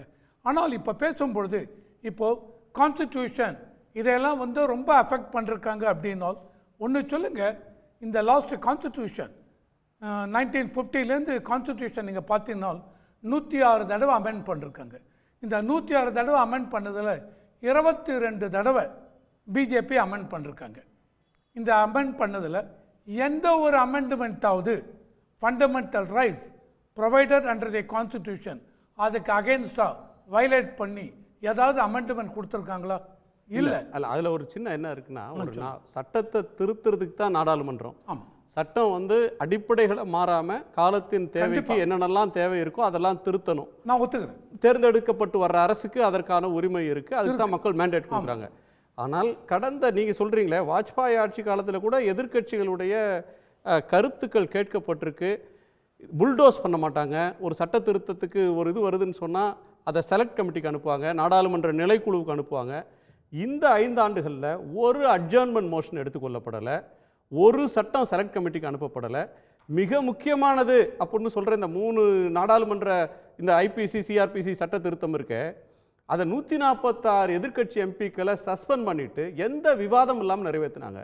இதுக்காக சட்ட நாடாளுமன்றம் இருக்கு. நோ, இந்த பர்டிகுலர் 3 பில்லை பாஸ் பண்ணணுங்கிறதுக்காக மற்ற இதில் பில்லெல்லாம் பாஸ் பண்ணணுங்கிறதுக்காக இந்த இந்த எம்பிஸ் எல்லாரையும், ஆப்போசிஷன் பார்ட்டி எம்பிஸ் எல்லாரையும் வெளியில் அனுப்பிச்சிட்டு இவங்க பிஜேபி இதை பாஸ் பண்ணிருக்காங்க சொன்னால் நான் ஒத்துக்க மாட்டேன். என்ன சொன்னாங்கன்னா எதிர்க்கட்சிகள் சொல்ற எந்த கருத்தையும் கேட்கல, செலக்ட் கமிட்டிக்கு அனுப்புங்க, பாரதூரமான விளைவுகளை இந்த சட்டம் ஏற்படுத்தும், 100 கோடி மக்களோட வாழ்க்கை சம்மந்தப்பட்டது, நின்று நிதானிச்சு நாடாளுமன்றத்தினுடைய ஒரு செலக்ட் கமிட்டி அதை ஆராயட்டும், அதற்கு பிறகு நிறைவேற்றுங்க, சில சேஞ்சஸ் பண்ணி நிறைவேற்றுங்கன்னு சொன்னா ஒருபோதும் ஏற்கப்படலை. இது தவறான சஜஷன் இல்லைங்க. அவங்க சொன்ன சஜஷன் ஒத்துக்கலாம். நாங்கள் இந்த மாதிரி அமெண்ட்மெண்ட் இந்த மாதிரி சேஞ்சஸ் கொண்டு வர சொன்னோம். இருந்தாலும் மோடி அரசாங்கம், பிஜேபி கவர்மெண்ட் இந்த நல்ல இதையெல்லாம் எடுத்துக்கல. நாங்கள் சொன்னதை எடுத்துக்கலைனால் எந்த அளவுக்கு பப்ளிக் இதனால் அஃபெக்ட் ஆவாங்க அப்படின்னு சொல்லிட்டு இதனால் இந்த அமெண்ட்மெண்ட் அவர் இந்த மற்ற பில்லெல்லாம் பாஸ் பண்ணக்கூடாது. பார்லிமெண்ட்டில் பாஸ் பண்ணிருக்காங்க. மக்களுடைய ஃபண்டமெண்டல் ரைட்ஸ் அஃபெக்ட் ஆகுது அப்படின்னு சொல்லிட்டு கோர்ட்டுக்கு போகலாம். ஏன்னா சுப்ரீம் நான் முடிச்சிடல. கோர்ட்டுக்கு போகிறது ரெண்டாவது. அது கோர்ட்டுக்கு வந்து பார்லிமெண்ட் போகணும், எதிர்க்கட்சி போகணும் இல்லை. கோர்ட்டுக்கு நீங்களும் போகலாம், நானும் போகலாம், சாதாரண ஆட்கள் போகலாம். கோர்ட்டுக்கு போகிறது பார்லிமெண்டேரியன் வேலை இல்லை. விவாதம் இல்லாமல் சட்டத்தை நிறைவேற்றிட்டு, எதிர்க்கட்சிகளுடைய எதிர்ப்பை பொருட்படுத்தாமல் நிறைவேற்றிட்டு, எதிர்க்கட்சியே இல்லாமல் சட்டத்தை நிறைவேற்றிட்டு ரொம்ப ப்ரொடக்டிவா இந்த ஹவுஸ் நடந்தது. போன முறை பாருங்க, மன்மோகன் சிங் ஆட்சி காலத்துல சபையே முடக்கிட்டாங்க, சட்டமே பாஸ் ஆகல. இப்ப பாருங்க, நாங்க வந்து இந்த 32 நாள்ல 42 பில்லு பாஸ் ஆச்சு. ப்ரொடக்டிவா ஹவுஸ் நடந்தது. இப்படி எல்லாம் டேட்டா ரிலீஸ் பண்ணிட்டு இருந்தாங்க சார், ஸ்லாகிச்சிட்டு இருந்தாங்க. இல்லைங்க, இந்த 10 வருஷம் உங்களுக்கு எல்லாம் ஞாபகம் வச்சுட்டு இந்த மாதிரி ஆயிடுத்து, இந்த மாதிரி ஆயிடுத்து, மோடி அரசாங்கம் எல்லா பில்லையும் இப்படிதான் பண்றாங்க இன்னைக்கு சொல்லலாம். இதுக்கு முன்னாடி ஒரு 10 வருஷம் ரிவைன் பண்ணுங்க, 2004லேருந்து 2014 வரைக்கும் என்னன்னு தெரியல. மேபி அதுக்கு தனியாக இன்னைக்கு கேட்டிங்கன்னா இந்த மாதிரி ஏதாவது பண்ணிருக்காங்களா ரவிசங்கர்னா இப்போ என்னால் சொல்ல முடியாது. இதுக்கு நீங்கள் ஒரு டிஸ்கஷன் டிபேட். நீங்கள் சொல்கிற பாயிண்ட் வந்து இதை ஸ்லாகிக்கிறதுக்கு ஒன்றும் இல்லை, எதிர்க்கட்சி தலைவர் இப்படித்தான் செயல்படணும். எதிர்க்கட்சி தலைவருங்கிற கன்ஸ்ட்ரக்டிவாக செயல்படணும். ராகுல் காந்தி இன்னைக்கு அருமையாக பேசியிருக்கார். இன்னைக்கு மட்டும் இல்லைங்க, போன இதெல்லாம் கூட பேசியிருக்கார். ஆனால் இன்னைக்கு பேசும்பொழுது இவர் சொன்ன மாதிரி வயலன்ஸ் அது இதுன்னு வரைச்ச இண்டூஸ் வயலன்ஸ் இது பண்றாங்க அப்படின்னு சொன்னது. இப்போ என்ன சொல்லுங்க? எல்லா இந்து இல்ல எப்படி சொன்னார் அவர்? என்ன சொன்னாரு சொல்லுங்க, சொல்லுங்க, நீங்களே சொல்லுங்க. நான் தான் சொன்னேன், ரெக்கார்ட்ல இருக்கு. என்ன சொல்றாருன்னா, இந்து மதம் அமைதியை போதிக்கிறது, அன்பை போதிக்கிறது, ஆனால் பாஜகவினர் 100% அதற்கு எதிராக வெறுப்பை விதைக்கிறாங்க அப்படின்னு சொன்னாங்க. Correct me. அதுக்கு இல்ல அது ரெக்கார்ட்ல இருக்கு. சரி, ஓகே. அதுக்கு நரேந்திர மோடி அவர்கள் எந்திரிச்சு என்ன சொன்னார்? இந்து மதத்தை அவமதிச்சிட்டாரு அப்படின்னாரு. அதற்கு திருப்பி சொன்னார், நரேந்திர மோடியோ பிஜேபியோ ஆர்எஸ்எஸ்ஓ இந்து மதத்துக்கான ஒற்றை பிரதிநிதிகள் அல்ல, நீங்க அதுக்கு ரெப்ரசன்டேட்டிவ் இல்ல, நீங்க அதுக்கு கான்ட்ராக்ட் எடுத்துக்கல அப்படின்னு அவர் சொன்னார். இதுதான் நடந்தது. இல்ல correct me if I am wrong. ஒரு ஸ்டேட்மெண்ட், இந்துக்கள் அப்படி நீங்க சொல்லிக்கிறவங்க நீங்க தான் வயலன்ஸை ப்ரீச் பண்றீங்கன்னு சொல்றாரா இல்லையா? அப்படி சொல்லல. இந்துக்கள் இல்ல அப்படி சொல்லல. அந்த மாதிரி இல்ல ஸ்டேட்மெண்ட் இல்ல. இல்ல இல்ல. Are you sure? Yeah I am sure. Damn sure. நீங்க எடுத்து பாருங்க. ஓகே ஃபாதர், உங்க கோணம் என்ன? ஒரு நாடாளுமன்ற தேர்தலுக்கு முன்னாடி தான் பேசணும், இப்பதான் அதுக்கு பிறகு சந்திக்கிறோம். 250 இடத்தை தாண்டாது பிஜேபி அப்படின்னு சொன்னீங்க. அப்படி தாண்டிட்டா நான் இனிமே விவாதங்களுக்கே வரமாட்டேன் தேர்தலை கணித்த வகையில் அப்படின்னு சொன்னீங்க. உங்க எண்ணிக்கை விட கொஞ்சம் 10 சீட் கம்மியாக தான் வந்திருக்கிறாங்க. அதில் ரொம்ப மகிழ்ச்சி, மீண்டும் வந்திருக்கிறதுலே மகிழ்ச்சி. ஏன்னா 250 தாண்ட மாட்டாங்கிறது ரொம்ப உறுதியாக தெரிஞ்ச ஒன்று. இன்றைக்கி உள்ளதை பார்த்தீங்கன்னா அமர்த்தியாசன் ரொம்ப அழகாக சொல்லுவாருங்க, குரல் என்பது சமநீதியின் ஜனநாயகத்தின் அடிப்படையான முக்கிய அலகு அப்படின்னு அவர் சொல்லுவார். Voice is the fundamental crucial instrumentality of equity and டெமோக்ரஸின்னு சொல்லுவார். அந்த வகையில் இன்று பாராளுமன்றம் 10 ஆண்டுகளுக்கு பிறகு 142 கோடி மக்களினுடைய குரலை மீட்டெடுத்திருக்கிறது. இது ஒன்று. இரண்டாவது மிக மிக முக்கியமான ஒன்று, எதிர்கட்சிகள் நாம் எதிர்த்து நிற்க முடியும் என்ற ஒரு முதுகெலும்பை பெற்றிருக்கின்றன. அந்த முதுகெலும்பு இருக்கல்ல, ஒரு வகையான ஒரு டிமாரலைஸ்ட், ஒரு துணிவற்ற என்னாக போகுது, எதுவும் நம்மளால் பண்ண முடியாது அப்படிங்கிற ஒரு டிமாரலைசேஷன் 10 ஆண்டுகளாக இருந்தது. ஆனால் மீண்டும் அந்த துணிவை அவர்கள் பெற்றிருக்கிறார்கள் என்பது மிக மிக முக்கியமான ஒரு குறியீடாக நீங்கள் எடுத்துக்கொள்ளலாம். மூன்றாவதாக மகாராஜா கொஞ்சம் மங்கி இருக்கிறார். யாரும் விமர்சிக்க முடியாது, எந்த ஒரு இது கூட நம்ம அவரை தொடவே முடியாதுங்கிற அளவுக்கு ஒரு மகாராஜா தன்னுடைய மகத்துவத்தை வச்சுருந்தார். அந்த மகாராஜா அப்படியெல்லாம் ஒன்றும் மகத்துவமானவர் இல்லை. அவரையும் நாங்கள் சட்டையருக்குள்ளே கொண்டு வரலாம், அவரையும் நாங்கள் வம்புகளுக்கலாம், அவரையும் நாங்கள் வந்து ஆக்சுவலி இன்றைக்கி பார்த்தீங்கன்னா இந்த ரோல் சேஞ்சுன்னு சொல்லுவாங்க, கொஞ்சம் பப்பு ரேஞ்சுக்கு அவர் அப்படி கொஞ்சம் ஸ்லிப் ஆகிறாருன்னு வச்சுங்களேன். வந்து அவருடைய நிலைமை வந்து தப்பாக எடுத்துக்கூடாது, அவருடைய ரசிகர்கள் வந்து ரொம்ப உணர்ச்சி வசப்படக்கூடாது. ஆனால் அந்த மகாராஜா கொஞ்சம் மங்கி மகத்துவம் கொஞ்சம் குறைந்த அந்த காட்சியை நம்ம வந்து பார்க்க முடிஞ்சுது. நாலாவது ரொம்ப ரொம்ப முக்கியமாக இல்லை நான் முடிச்சிடறேன், மிக மிக முக்கியமாக ஒரு மதத்தினுடைய ஆன்மாவையும், அது ரொம்ப முக்கியமான செயல். இந்த நாட்டில் நடந்தது என்னன்னா, அமெரிக்கா உதாரணத்துக்கு சொல்ல, அமெரிக்காவில் போய் உட்காந்துட்டு அங்கே இருக்கக்கூடிய லிபரல் டெமோக்ரஸியை அனுபவிச்சுட்டு அங்கே இருக்கிற உயர்ந்த நிறுவனங்கள் எல்லாம் அந்த ஜனநாயகம் கொடுக்கக்கூடிய எல்லா ஒழுங்குகளையும் அனுபவிக்கிறவர்கள் இங்க வந்து மதவாதத்தை வந்து ஊக்குவிச்சாங்க. அங்க minority rights enjoy minority right எல்லாத்தையும் என்ஜாய் பண்ணிடும். ஒரு யூரோப்பா இருக்கட்டும், லிபரல் டெமோக்ரஸியினுடைய அத்தனை நன்மைகளையும் அனுபவித்துக் கொண்டுதான் இங்கு இந்த நாட்டில் பகை, வெறுப்பு, வன்மம். அந்த வகையில் இந்து சமயத்தினுடைய ஆன்மாவை மீட்டெடுப்பதற்கு அரசியல் களத்திலிருந்து ஒரு குரல் வந்திருக்கிறது. மடங்களும் மடாதிபதிகளும் தோற்றுப்போன அல்லது கமுக்கமான, நான் வெளிப்படையாகத்தான் இந்த விமர்சனத்தை வைப்பேன், ஒரு மதம் சார்ந்தவன் என்கின்ற வகையில் அடிப்படையில் ஒரு மதம் எந்த தவறையும் செய்து தொலைத்து விட்டு போகட்டும், ஆனால் செய்யவே கூடாத ஒரு பாவம், குற்றம் என்பது எல்லோரும் ஒரு இறைவனுடைய பிள்ளைகள், அந்த பிள்ளைகளுக்கு இடையில் பகையும் வெறுப்பையும் விதைப்பது என்பது ஏற்றுக்கொள்ள முடியும், எந்த மதத்தாலும் ஏற்றுக்கொள்ளப்படத்தக்க ஒன்றாக இருக்கவே கூடாது. ஆனால் கடந்த 10 ஆண்டுகள் இங்கு வந்து அது மட்டும்தான் அரசியலில் நடந்தது, முதன்மையாகவும் மூர்க்கமாகவும் நடந்தது. பாஜக அரசியலுக்காக செய்தது. ஆனால் அந்த மதத்தை பிரதிநிதித்துவப்படுத்துபவர்களாக சொல்லுகிறவர்கள் யாருமே அதை எதிர்த்து பேச, ஆன்மீக தலைவர் பேச, ஆனால் மக்களோடு நின்றவர் பேசினாங்க. பால பிரஜாபதி அடிகள் பேசினார், திருவடிக்குடில் சுவாமிகள் பேசினார்.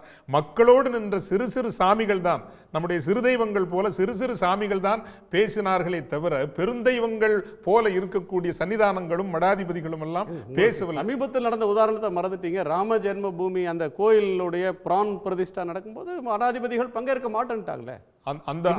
அரசியல் நிகழ்வு, இதுல நாங்க பங்கேற்கல. அந்த இடத்தில் அவர்களினுடைய அதிகாரம் அங்கு பாதிக்கப்பட்டது, அதனால வந்தாங்க. ஆனா அப்போ கூட வந்து மதம் எதற்காக இந்த உலகில் இருக்கிறது? மனித நேயத்தையும் இணக்கப்பாட்டையும் ஒரு உயர்ந்த திசையில் மக்களை வழிநடத்துவதற்கும். அதற்கு அடிப்படை ஒரு ஒரு ஒரு எதிரான ஒரு ஒரு செயலில் இந்த கட்சி தொடர்ந்து ஈடுபட்ட போது இன்னைக்கு அரசியல் களத்தில் நின்று கொண்டு ராகுல் காந்தி அவர்கள் அந்த இந்து சமயத்தினுடைய பெரும்பான்மை மக்களினுடைய ஆன்மாவை மீட்டெடுக்க, இன்னைக்கு நீங்க பாருங்களேன், பாலஸ்தீன இஷ்யூ ஹமாஸ் பண்ணது தப்பு தான். ஆனால் இன்னைக்கு உலகத்தில் இஸ்ரேல் நாட்டிற்கும் யூதயின மக்களுக்கும் இருந்த ஆதரவு 70% குறைந்திருக்கிறது. யூத மதத்தின் மீதான மதிப்போ அல்லது அவர்கள் மீது இருந்த இரக்கமோ பரிவோ இந்த உலகத்திற்கு இல்லாமல் போயிருக்கிறது. ஏனென்றால் யூத வெறி பிடித்த ஒரு அரசனுடைய அராஜக செயல்கள், குழந்தைகளினுடைய மரணம், இது வந்து it's an assault on your own religion. இங்கு அதுதான் நடக்குது. என்றைக்காவது ஒரு நாள் இன்னைக்கு ஜெர்மானியர்களால் தங்கள் பண்பாடை பற்றி பெருமிதமாக வந்து நின்று சொல்ல முடியல. ஏன்னா ஹிட்லர் செய்த அந்த தவறு, அதை மௌனமாக கடந்து சென்ற பெரும் சமூகம் அல்லது பொது புத்தி, அதை எதிர்த்து அரசியல் களத்திலிருந்து ராகுல் காந்தி செய்திருக்கிறார் என்பது மிக முக்கியமான குறியீடு. அதைவிட முக்கியமாக எல்லா மதங்களையும் காட்டி அச்சமின்மைதான் எல்லா மதங்களுக்கும் மதங்களும் எமக்கு கற்று தந்திருக்குன்னு சொல்லியிருக்காரு. பார்த்தீங்களா? Resistance is spirituality. அது வந்து எல்லா மதங்களுக்கும், நீ தமிழ்லேயே வந்து பாருங்களேன், வந்து நெற்றிக்கண் திறப்பினும் குற்றம் குற்றமே, நாம் ஆர்க்கும் குடி அல்லோம் கற்றுணை பூட்டி ஒரு கடலில் பாய்ச்சினும். ரிலிஜன் வந்து ஒரு சாஃப்ட்னஸ் தான் தரும்னு சொல்லுவாங்க, நீங்க வந்து ரெசிஸ்டன்ஸ் தருன்றீங்க. அறச்சீற்றம் எதிர்த்து நின்னுதுங்க. எங்க சைவ பெருவெளியில நீங்க எவ்வளவு பெரிய துணிவு இருக்கணும். நீ யாரடா சொல்றதுக்கு நான் சிட்டிசனா இல்லைன்ட்டு? நான் கடவுளோட சிட்டிசன், நான் இறைவனுடைய சிட்டிசன். இந்த பார்டர்னா அமெரிக்கா காத்து, அண்டார்டிகா காத்து, பாகிஸ்தான் காத்து, பங்களாதேஷ் காத்துன்னா வீசுது, காற்றாதான் வீசுறன்னு கேட்ட குரல் தான் இங்கிருந்து சைவத்திலிருந்து புறப்பட்ட குரல். நாம் ஆர்க்கும் குடி அல்லோம் அப்படின்னு எவ்வளவு பெரிய ஒரு ரெசிஸ்டன்ஸ். அது சாதாரண கலக குரலா அது? ஸோ அந்த குரல், அந்த சாமானியப்பட்ட குரல்லாம் கிடையாது, இந்த நிலத்தினுடைய கலக குரல். அப்படிப்பட்ட கலக குரல் மதங்களுக்குள்ளே இருக்கிறது, அறச்சினம் இருக்கிறது, அறச்சீற்றம் இருக்கிறது என்பதை உண்மையிலேயே ராகுல் காந்தி அவர்கள் இந்த நாட்டினுடைய பெரும்பான்மை இந்து மதத்தினுடைய, I mean, these people have trivialized and perverted a religion, honestly speaking. நான் ஒரு இன்னொரு ரிலிஜனை சார்ந்தவன் தான், ஆனால் என்னுடைய தந்தை வழியில் நான் அந்த மதத்தை, இந்து மதத்தை சார்ந்தவன் என்கின்ற வகையில் they have trivialized and perverted this religion, படித்தவர்களும் மெத்த படித்தவர்களும் உயர் மேட்டுக்குடியில் இருக்கிறவர்களும் தான் இதற்கு பங்காளிகளாக இருக்கிற பொழுது சாமானிய மக்களின் நல்ல இந்து மக்களினுடைய ஒரு மனசாட்சி குரலாக இன்று ஒலித்தார் என்பதும் ரெசிஸ்டன்ஸ் என்கின்ற அந்த ஸ்பிரிச்சுவாலிட்டி, அந்த ரெசிஸ்டன்ஸுங்கிறத ஒரு ஆன்மீகமாக கொண்டு வந்து நிறுத்தினார் பார்த்தீங்களா, அது மிகப்பெரிய செயலாக நம்ம பார்க்கணும். அதனால் வருகின்ற நாட்களில் நான் ஜனநாயகத்திற்கு நம்பிக்கையான நாட்களாகத்தான் பார்க்கின்றேன் ஒரு வகையில் பார்த்தால். ஆனால் என்ன, ராகுல் காந்தி அவர்கள் பாராளுமன்றத்தில் இப்படி செயல்படுகிறார், அவர் அமைப்பை கட்டியெழுப்புகின்ற வேலையை செய்யவில்லை என்றால் அவர் தலைவராக நான் ஒத்துக்க முடியாது. அதை நான் பதிவு செய்யணும். காங்கிரஸ்காரங்க எல்லாம் நல்லா பேசுகிறாரு, சூப்பராக பேசுகிறாரு, அதெல்லாம் ரொம்ப ரொம்ப சந்தோஷமான விஷயம்தான், போற்றத்தக்க விஷயம்தான். ஆனால் எந்த அளவுக்கு அமைப்பை கட்டி எழுப்பி அடுத்தடுத்த காலங்களில் ஜனநாயகத்தை உண்மையிலேயே மீட்டெடுத்து இதைவிட மோசமாக அதிகார வர்க்கம், பியூரோக்ரசி, டீப் ஸ்டேட், ஜுடிஷியரி, இப்போ பாருங்களேன், இப்போ ஒரு கேஜ்ரிவால் அவர்களே அவர் தப்பண்ணவர் தான், ஆனால் அந்த உயர் நீதிமன்றமோ அத்தனை யாருடைய பிடியில் இருக்கிறதுங்கிற நம்ம கண்ணால் பார்க்க முடியுது இல்லைங்களா. ஸோ இந்த ஊடுருவல், பாசிச சக்திகளினுடைய ஊடுருவல் என்பது பாராளுமன்றத்தில் மட்டுமல்ல. சரி, நன்றி. நம்ம நிறைவு சுற்றுல சுருக்கமாக முடிக்கலாம். சார், உங்கள் நிறைவு பார்வை, நீங்கள் போய் குறுக்கிட விரும்புனீங்க, நிறைவு பார்வை சேர்த்தே சொல்லிடுங்க. என்னுடைய நிறைவு பார்வை எடுத்துட்டால் பிஜேபி அரசாங்கம் எல்லா இதையும், நீதித்துறையாகட்டும், இந்த துறையாகட்டும், பியூரோக்ரஸி ஆகட்டும், எல்லாத்தையும் தன்னுடைய கைக்குள்ளே வச்சுட்டு அவங்க சர்வாதிகாரம் மாதிரி செயல்படுறாங்க. இந்த மாதிரி மத துவேஷம் அது இதுன்னு எல்லாத்தையும் பண்ணுறாங்க. இந்த இதெல்லாம் ஏற்றுக்க முடியாதுங்க. இதெல்லாம் தவறான ஒரு வாதம். அதாவது மத பெருமை எல்லாமே இருக்கலாம், ஆனால் ஒட்டு மொத்தமாக 10 வருஷமாக இப்படி தான் பிஜேபி பண்ணிட்டு இருந்தாங்க அப்படின்னா இது ஏற்றுக்கொள்ள முடியாத ஒரு வாதம். இதுதான் என்னுடைய நன்றி. நன்றி. திரு சுமந்த், ஃபைனல் தாட்ஸ். அதாவது பாராளுமன்றம் ஒரு நல்ல துவக்கம், இந்த 18வது லோக்சபாவுக்கு ஒரு நல்ல துவக்கம் இருந்திருக்கிறது. ஜனநாயக ரீதியிலாக விவாதங்கள் தொடங்கி இருக்கின்றன. இதே மொமெண்டத்துடன் தொடர வேண்டும் அப்படிங்கிறது தான் நாட்டு மக்களுடைய விருப்பமாக இருக்கும். அது நடக்குமா என்பது பாஜக அரசாங்கத்தினுடையும் பாஜகவினுடைய அந்த பார்லிமெண்ட்ரி பார்ட்டியில் அவங்க டிஸ்கஸ் பண்ணி என்ன பண்ண போகிறாங்க அதை பற்றி நமக்கு அடுத்த சில நாட்களிலே தெரிஞ்சிடும். ஏன்னா என்னுடைய எதிர்பார்ப்பு நாளையிலேருந்து யாராவது கோர்ட்டில் கேஸ் போடுவாங்க, ராகுல் காந்தி இந்து மக்களை அவமதிச்சிட்டாரு அப்படின்னு போட்டு அது பாட்டுக்கு ஒரு இதுவாக இழுத்துட்ருக்கோம்.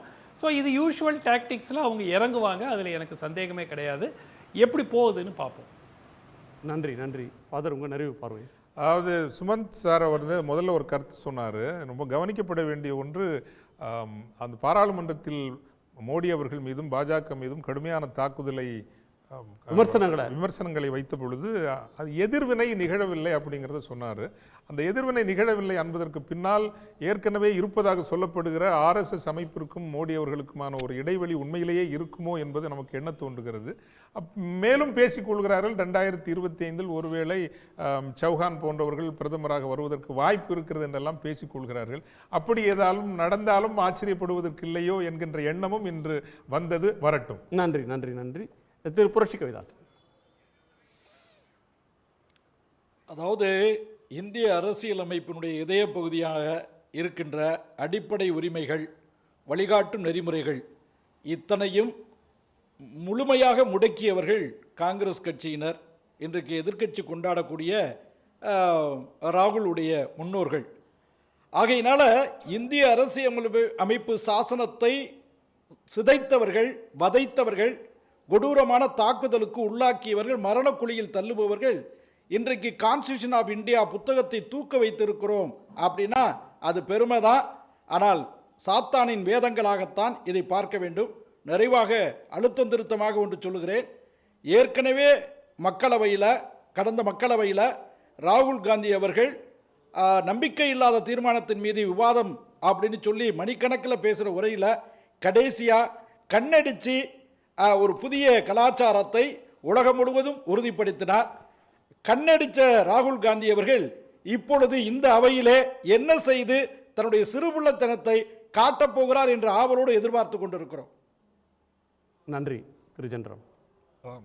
அவையில் நடந்த எத்தனையோ விஷயங்கள் தாண்டி அதில் இருக்கக்கூடிய சைட் லைட்ஸ் அப்படின்னு சொல்லக்கூடிய சின்ன சின்ன விஷயங்களை முதன்மைப்படுத்தி பேசும் நபர்களுக்கு மத்தியில் இன்றைக்கு ராகுல் காந்தி பேசிய விஷயமே பேசினதே பெரிய முக்கியமான விஷயந்தான்.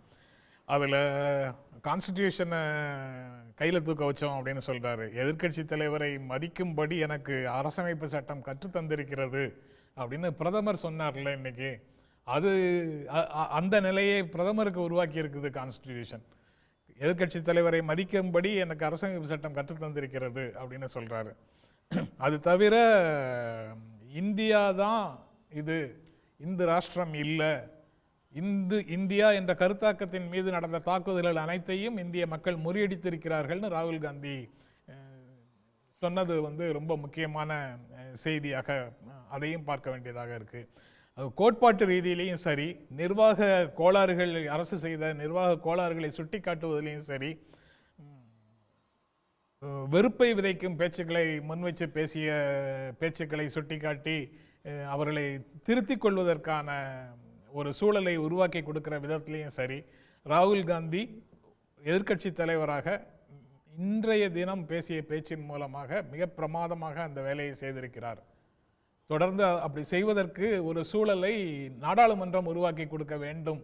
மற்றபடி அவர் பேசினதை ஒட்டி வேற வழக்குகள், இந்துக்களை அவமதித்தார் வழக்குகள்லாம் போட முடியுமாலாம், அது நாடாளுமன்ற உறுப்பினருக்கு இருக்கக்கூடிய ஸ்பெஷல் ப்ரிவிலேஜில் அங்கே பேசினதுக்கு எதுவும் செய்ய முடியாது. அவர் வெளியில் எங்கேயும் கூட்டம் பேசினார்னா தான் அந்த பிரச்சனை வரும்னு நினைக்கிறேன். நன்றி. ஏராளமான கருத்துக்களை, எண்ணங்களை பகிர்ந்து கொண்ட உங்கள் அனைவருக்கும் நன்றி. மீண்டும் சந்திப்போம். இது கேள்விக்களம், மக்களின் மேடை.